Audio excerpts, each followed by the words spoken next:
Hey guys, Under here, and in this video I'm going to be showing you how you can one-turn your first settler as soon as you unlock it at population 5.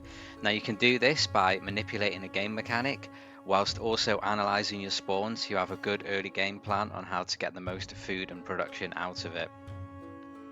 Now, a new addition to Civ 7 is that you do need population 5 to be able to build your first settler, as opposed to, for example, Civ 6, where you only needed population 2. So, early game, we want to be getting as much food and growth as possible to get there as soon as possible without neglecting production too much. So for the sake of simplicity, I won't be using the leapfrog trick in this video. If you're not sure what that is, I will make a whole new video on it because it needs its own. But it's a way of reassigning your previously placed citizens by placing urban districts on top of them. Also, I have chosen a leader and civilization with no food and prod bonuses early on, so you can replicate this on any civ and leader really. So we've got one of two options on this spawn. We can grow to this flat tundra to unlock the two mines here, the iron and the jade, whilst taking pottery to build the brickyard, which is going to give those mines even more production again.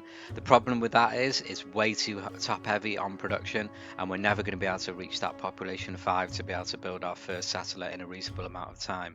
So we'll go for option B, which is to build a farm on this flat tundra to eventually unlock the wool, whilst taking animal husbandry, which is going to give us +1 food on pastures. We've also got the option of building a granary in our capital, which is going to give us another food on our pastures. So the big question is, how do we one-turn the settler as soon as we unlock it at population 5? And the answer is Shift Enter, our good friend from Civilization 6. At the end of every turn, if you're not building anything, the game is going to not let you end your turn, and it's going to make you try and build something. In this case, a granary, a scout, or a warrior. But what you can do is you can hold down the shift button and press enter at the same time, and it's going to force end your turn, and it's going to save all that production that you didn't use last turn and give it you this turn as well. And you can keep doing this over and over again until you decide what you want to build and when you want to build it. Now I'm going to show you a clip on how this spawn would normally be played, in my opinion. I'm going to be choosing to build stuff whenever it prompts me to, and I'm not going to be using the shift enter mechanic, and we can see when we unlock our first settler. So I'm going to play this back at double speed just to get through it quick. As I said, it's just going to be an example, so don't over worry about what I'm teching or choosing a civics, etc. I will go through that in the longer version where we do use the shift enter mechanic. I opt to go scout into granary here to boost the pasture, the wool, as mentioned before. You can also, if you're a Civ 6 player and it's in your blood, you can go double scout too.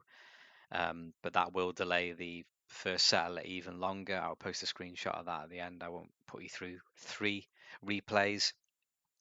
I also try and avoid narratives on purpose, just so they don't give me any sort of bonus towards food or prod that might sort of ruin the integrity of the video. And we are coming up to population 5 now, so we will be able to see. I've chosen to build a warrior next because that was the shortest thing to build. It was going to be a warrior or a scout. And as we can see here now, the settler is available in the build queue at 5 turns. I think a lot of players will probably just finish the warrior at this point because it's already building. So we're at turn 12 at the moment. That's going to take another turn to build. That finishes at turn 13, and then the settler is going to take another 5 turns, leaving us at a turn 18 settler. Do bear that number in mind. This time round I am going to play in real time and just explain a few things as I go.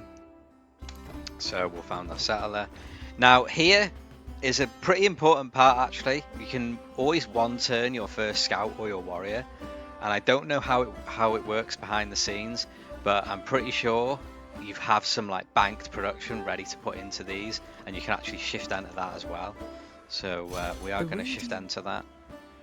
Choose our tech, animal husbandry, shift enter again. Grow our city onto the food so we get to pop 5 a lot quicker.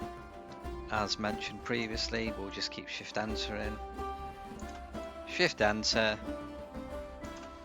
But yeah, that turn 1 thing I think is the important part of this opener. Okay, city growth. We go into the sheep now, ready for animal husbandry. The narrative choice doesn't matter. It's just because I've improved the sheep. Just ignore that. The caged bird. Okay, so we've got our extra prod now on our food tile. Sorry, our I protect thee with this flame. Policy card, we want tool making for the actual production, and this is also very important. You need to go oligarchy. The 20% food for 10 turns is going to help you to get pop 5 quicker, but most importantly, there's 30% production towards constructing buildings for 10 turns. Your banked up production is modified by this. So at this point now, we'll just choose our civics and tax, but they don't really matter. Finish the narrative. Now, this is where, once we're in oligarchy, we 1 turn the granary for the extra food to just grow a little bit quicker. As you can see here, we're growing in 3. Click next turn, and we're growing next turn. So now we shift enter again for 1 last time. And again, we're on pop 12, same as last time. And we can choose our settler, which is going to take 1 turn this time, as you can see here. 1 turn settler. We can grow to the food again here next turn. And we've got some, probably may have some leftover production there as well. And we can 7 turn our next settler, giving us a total of 2 settlers by turn 20. Obviously, there's advantages and disadvantages to this strategy. Advantages are you're going to have your towns out a lot quicker, so they're going to be growing a lot quicker and going to be able to convert to cities quicker, and then start producing things, making stats quicker than everyone else in the game. Disadvantages are you're going to be going into your settles blind because you haven't built any scouts. You're going to have missed goody huts and any potential wonders, so there is a bit of a risk behind it. But yeah, try the strategy out, guys. Tell me what you think. Is it good? Is it terrible? You can obviously use the shift enter for a lot of things. Getting wonders down to a turn and then just 1 turn in them, that sort of thing. It's not the most exciting strategy in the world, but I'm sure some of you will enjoy it. So yeah, cheers for watching, guys. If you liked it, make sure you leave me a subscription, leave me a comment, come and follow me on Twitch, twitch.tv/UnderCiv. And I shall see you in the next guide. Hope you enjoyed it. Thank you very much.